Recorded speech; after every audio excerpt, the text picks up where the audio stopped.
Hey, this your girl Blair, and welcome to my YouTube channel.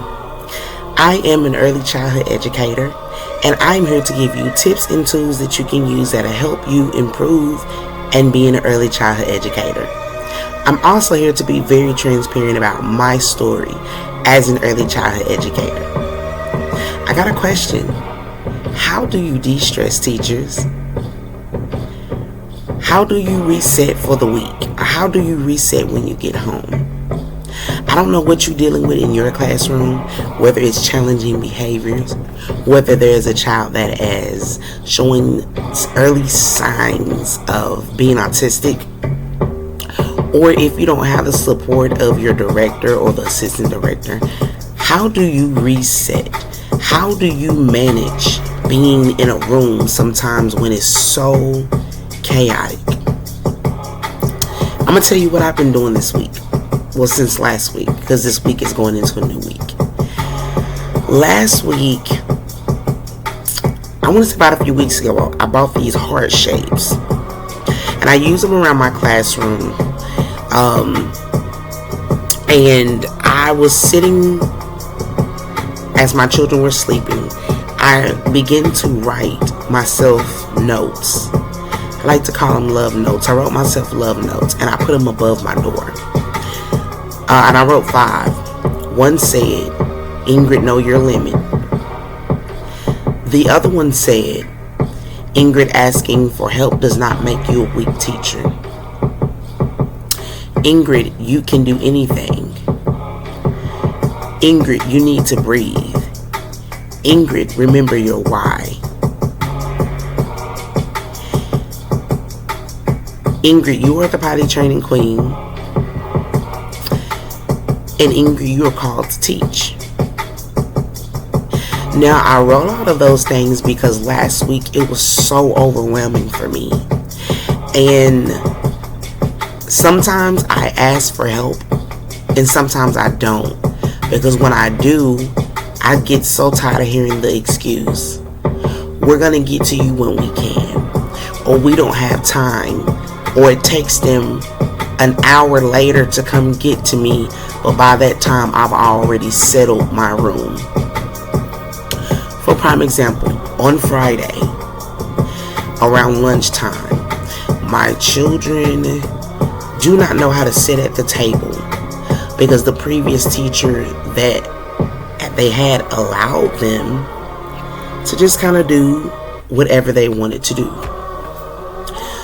So, because she allows them to do whatever they want to do, when you get a new teacher in the classroom and you're trying to establish a tone and you're trying to establish a routine, they are having a hard time adjusting because they've gotten so set in doing what they want to do. So, instead of sitting at the table and continuing to eat all their food, they get up and they just jet off running around the classroom.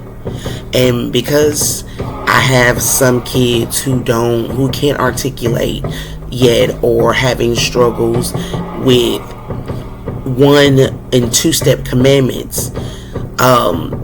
When one person gets up, about 4 of them get up, and they all are following each other. Tweedledee, tweedledum. Thing 1, thing 2. Red fish, blue fish. How about you? They were all following each other. So normally what I do, I allow them to run around to kind of just get their energy out. Now, is that recommended? Hell no, it's not recommended. But when you are one teacher to 8 kids, and about half of those kids are showing early stages of being autistic, you kind of just let them run around because you are trying to, see, this is the thing. Early childhood educators deal with a lot. Y'all want us to actively supervise, potty train, change diapers, clean up the room, get mats down, put blankets down, get everybody down by a certain time. And only reason why I'm saying out of the 8 kids, I have 4 that are showing early stages of autism, because that's what it is. That's the reality.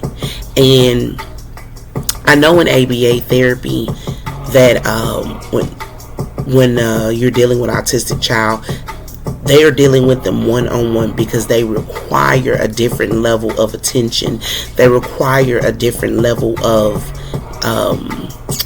one-on-one. Well, I can't be one-on-one because I have 4 of them out of the 8 that are showing early signs. So I'm trying to do all these things, trying to make sure that everybody is safe, and I am literally on the inside about to crack. And majority of the time, no one comes and helps me.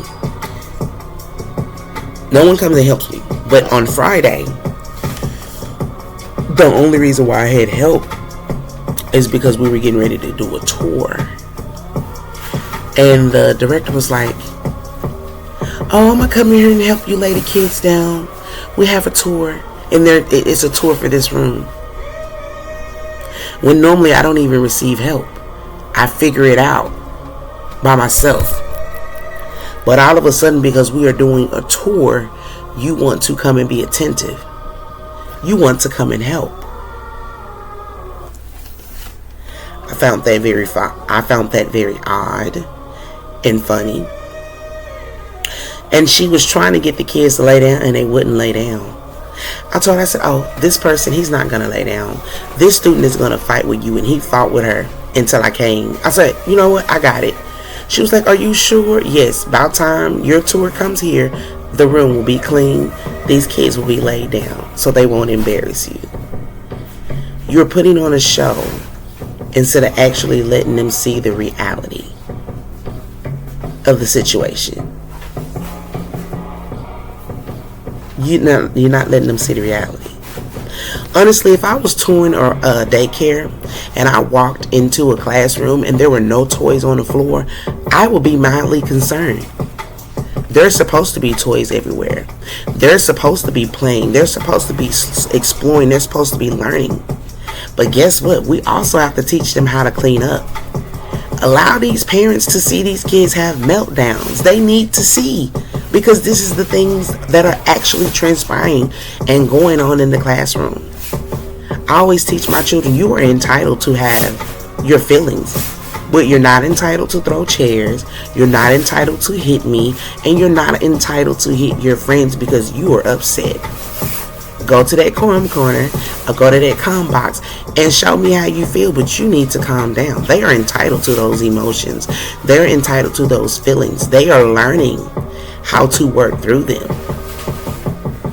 And we are putting on this front and not allowing these people to really see the reality. And then when we have honest conversations with these parents about their children's behavior, they seem so shocked. "Oh, I didn't know they were acting like that." Yes, you do. You do. You know your child act up. You know your child don't listen. Your child don't listen to you when you're here. So what makes you think they're going to listen to me 8 hours out of the day that I have them? But I said all that to say, because I want to know, how do you reset for your day? How do you de-stress? Let me tell you what I do. I get home and I take about a 3-hour bath. And my family be mad at me because I be in the bathroom a long time. But that is my way of de-stressing. I give me some Epsom salt. I give me some bubble bath.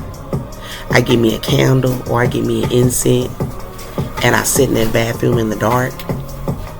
And I have like this little tray that my significant other bought me. And I can put it in the tub. So if I have my tablet or I have my book, I am relaxing. I am winding down because the day has been long. And yes, I'm in the bathroom every bit of 3 hours. My daughter, I love it when she does this. She'll come open the door. "You good? I'm checking on you." I tell her, "Yes, daughter, I'm good." But my time is running out. This is part 1 of how do you de-stress and how do you reset for your day. I will be coming back with part 2, continuing to give you tips that you can use to help you continue to be a great early childhood educator. This is Ingrid, and I love you with the love of Christ. Bye.